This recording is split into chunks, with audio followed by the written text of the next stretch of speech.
about you, but I could listen to that voice all day long. Wow.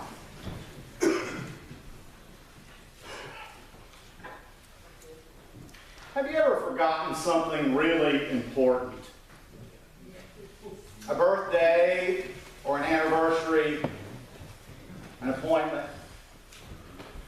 Many of us have a fear of something like that happening.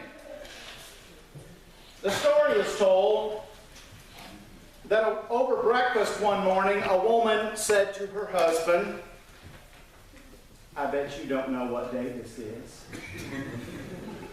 "Of course I do," he indignantly replied, and he immediately stood and he walked out of the house and he slammed the door and he went to his office. At 10 a.m., the doorbell rang. When the woman opened the door, a delivery man handed her a box containing a dozen long-stemmed red roses. 2 hours later, a second delivery service presented the woman with a box of her favorite chocolates. Still later, a boutique delivered a designer dress. Well, the woman couldn't wait for her husband to come home. When he walked through the door, she threw her arms around his neck and she kissed him passionately. "Darling," she said, "this is the best Groundhog Day I've ever had."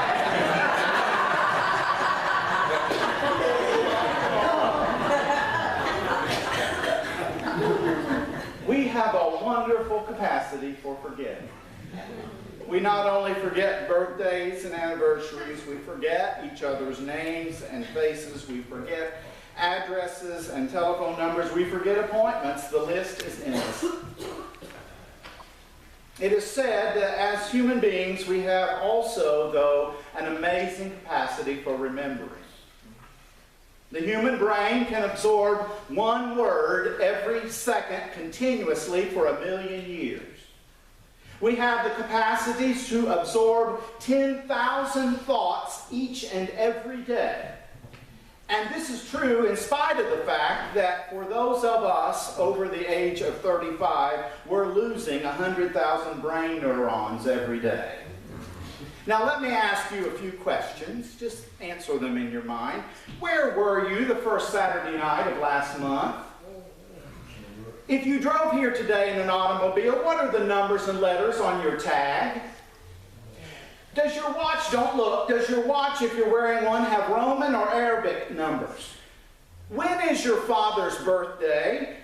What did you have for lunch last Wednesday? What was my first question? It is so easy for us to forget. We fear forgetting and we fear being forgotten. Jean, my wife, tells the story that before I came into the picture, one Wednesday evening, she and the boys, who were then about ages 9 and 4, had gone to church for Wednesday evening activities, for supper and choir practice and children's programs. And when she got home, she put up her coat and her keys, and she walked into the room where the boys' dad was watching television. "How was church?" "Good." "Where are the boys?" "The boys?" "I forgot the boys." I can relate. You know, my parents, some of you met them. They were here a few weeks ago. They are good people. I'm so grateful to have been raised by them. But you know what? There's hardly any photographs of me as an infant or a toddler. It's a sad story. I am a second child. My dad says about me, "You know, I pretty much forgot we had him until he was about 5 years old." I think he meant that as a compliment. That was further confirmed in the story my mother tells about where she was when she learned the news that President Kennedy had been assassinated. Now, if you're here and you are over 50-something in age, you can most likely remember where you were when you learned that news. I was 8 days shy of my second birthday. My mother had put me down for my afternoon nap in my room, and she had gone next door to watch As the World Turns with the neighbor. Just for a few minutes, she said. But when the news bulletin came over the television, of course, she and the neighbor were glued to the set, and 2 hours later, she remembers that I'm home alone. Today, social services would have been called, but that was small-town Indiana in 1963. Many of us have a fear of forgetting. Perhaps it is that fear which is underneath a common dream. I know I have had this dream in one form or another. In the dream, I am back in school, usually high school. I'm the age that I am today, but for some reason I'm back in high school, and I show up for algebra class, and it's the final exam. And I suddenly realize that I have forgotten to go to class all semester long, and I have not done one homework assignment, and there is no way I'm going to know anything that is on that final exam. The fear of forgetting is not just a dream, though. It is a reality in all too many families. Maybe we ourselves are having a tougher time remembering things, or we see a loved one struggling to remember things or to remember people that were once old hat to them, as they say. That's hard. Whether we call it Alzheimer's or dementia, former First Lady Nancy Reagan's description of it as one long goodbye is perhaps the most accurate. When I was doing study for this sermon, one of the commentators on this passage told a story about his uncle who has Alzheimer's. He said, just under 2 years ago, I was at a family reunion visiting with cousins that I had not seen in years, and one of my cousins brought greetings from her father, a favorite uncle of mine. He is in the far stages of dementia. He lives with the support and care of the staff of a long-term care facility and was not able to come to the reunion. His daughter, though, brought greetings from him. He said, "Tell my family that although I do not remember them, I still love them." What a haunting but beautiful statement. It's sort of an irony that in a culture where we seem to forget so many, very little is ever forgotten. We're living in a time in which everything is being recorded, isn't it? It's being recorded. There are cameras wherever we go. When drivers now run a red light, the police officer doesn't even have to be there. It's documented on a camera and a ticket is mailed to you. When we go to the ATM machine, we are being recorded during the transaction. There are more than 30 million surveillance cameras throughout the United States to ensure that if somebody commits a crime, they will be recorded. There's no escaping it. They will be caught in the act. The Bible tells a story about a woman who was caught in the act of doing something wrong, the actual act of adultery. She was an unwitting pawn in a plot to bring Jesus' ministry to an end. And according to the law, she could have been put to death by stoning. Jesus' enemies wanted to destroy Jesus, and they were trying so desperately to devise some kind of trap that they could set because it was hard to catch Jesus in something wrong. Jesus' adoring crowds were only growing. So they devised what they thought would be a foolproof plan. They would catch a woman in adultery, bring her before Jesus, and he would have to say she should be stoned, which would cause him to lose favor with the people. If, on the other hand, he said the woman should not be stoned, he would not be obeying the law. So they went and found a woman, and they entrapped her. I don't believe that they randomly found a woman who was committing adultery. I believe they set a trap. Perhaps even one of the men who brought the woman before Jesus was the other guilty party. In the Mosaic law, if two people had committed adultery, they could be put to death by stoning, but both parties had to be present, and they had to be caught in the actual act. There had to be witnesses. I would not want that job. There could be no doubt whatsoever. As a result, this law was rarely enacted. According to the historian Josephus, who lived at that time, it was a rather rare occurrence to see this kind of stoning take place. So Jesus' enemies weren't even meeting the criteria of the law. All they had was the woman. As they brought her before Jesus, much to their surprise, he turned the tables on them. He turned the heat of his wrath on their sin instead of hers. Well, they thought they looked so holy as they spouted Scripture, but this should serve a reminder to everyone who quotes the Bible, especially if we quote it to condemn others, that not everyone who quotes the Bible knows what they're talking about. It's possible that they might be guilty of worse sins. That is why Jesus said, and why worry about a speck in your friend's eye when you have a log in your own eye? That statement is meant to elicit a chuckle because it's a rather absurd illustration to show how ridiculous it is for some to always be nitpicking the sins of others when they are sometimes guilty of worse. And that was what was happening here. What stands out in this story is the sin of self-righteous people who were sinful and did not know it. So Jesus confronts them, and I love the way he turns the tables on them. He stooped down, and he simply wrote in the ground.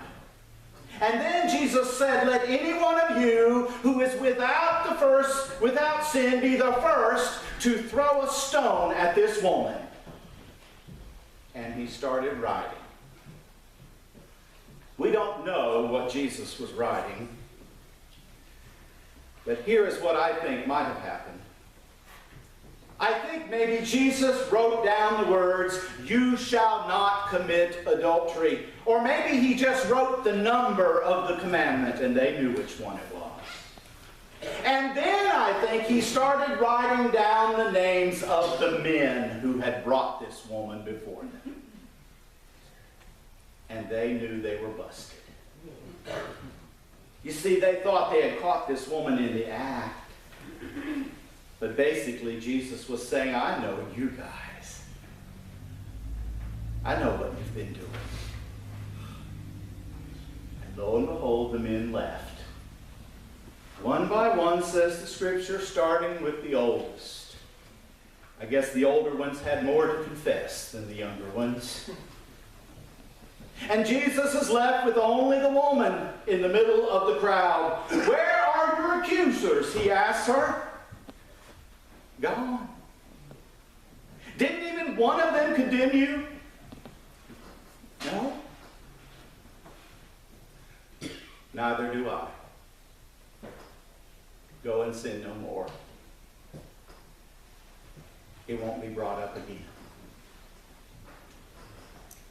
Her story is a reminder that sins can not only be forgiven, but forgotten. God forgets. God does something that you and I have a hard time doing. God looks upon the mess-ups and the hurtful words and the callous actions and the selfishness and the bitter revenge and the thoughtless deeds of our lives, and God makes us an offer. If we confess to God these sins, God is faithful and just to forgive us of those sins, and then God forgets. God forgets. He does not bring them up ever again. The prophet Jeremiah is called by God to be the voice of truth to a stubborn and a self-centered and fickle people, and he did not want this job. Who would? To be the messenger who had to deliver a message that nobody wants to hear is not an enviable position. But Jeremiah had done it. And no doubt his sermons or speeches had earned him few friends and a whole boatload of enemies. And at the heart of Jeremiah's message was a frequent reminder to the people of how they had over and over and over again failed to live up to the covenant that God had established with them centuries ago. But those reminders were not changing their behavior. So it seems God tries a new tactic, a new covenant.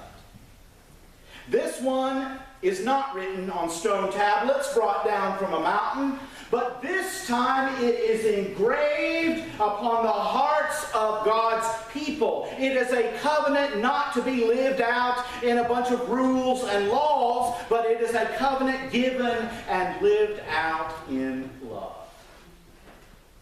And at the heart of this new covenant is forgiveness.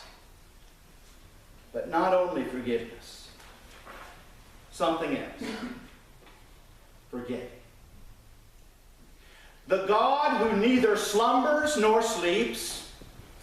The God who knows and notices and remembers everything.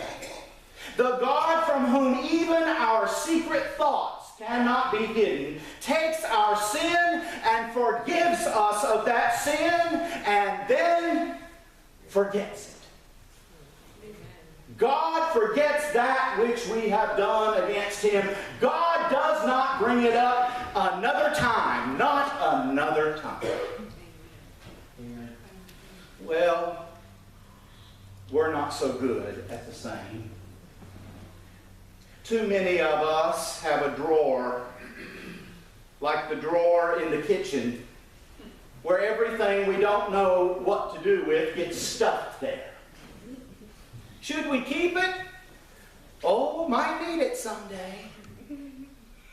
If your drawer is like the drawer at our house, actually, we have 3 of them. They are hard to get open and shut. There's so much stuff in them. Filled with half decks of playing cards and a partial box of birthday cake candles and instructions and warranty books from every small appliance we have ever owned, and batteries that expired when Reagan was president, and several earrings, each without a match, and a half-chewed rawhide bone belonging to a dog that we cremated 12 years ago, and several magic markers without caps on them, and a book of 39-cent postage stamps with just 4 left in it, and several old cell phones, and 2 sets of handcuffs without keys.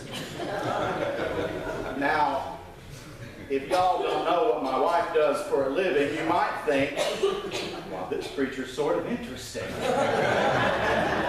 Maybe 50 Shades of Grey. She's a probation agent. Well, some of us have an emotional drawer that is filled with all things like that. Scraps of hurtful words that have been said to us, and slights that have been done to us, and memories of injustices that we have suffered, and grudges that we have nursed and nursed. And every once in a while, more often for some than others, we open that drawer up and we pull out one of those emotional relics and we pet on it for a while. Or we use it to make a point in an argument. Or we cuddle it in the cradle of our own self-righteousness.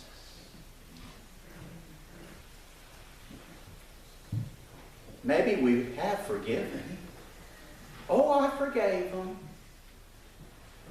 But I cannot forget. I saw on Facebook the other day, someone had posted, a slight variation on the golden rule. You know, the golden rule, do unto others what you would have others do unto you, except this one said, I wonder if I did unto others what they have done unto me, how long would I spend in jail?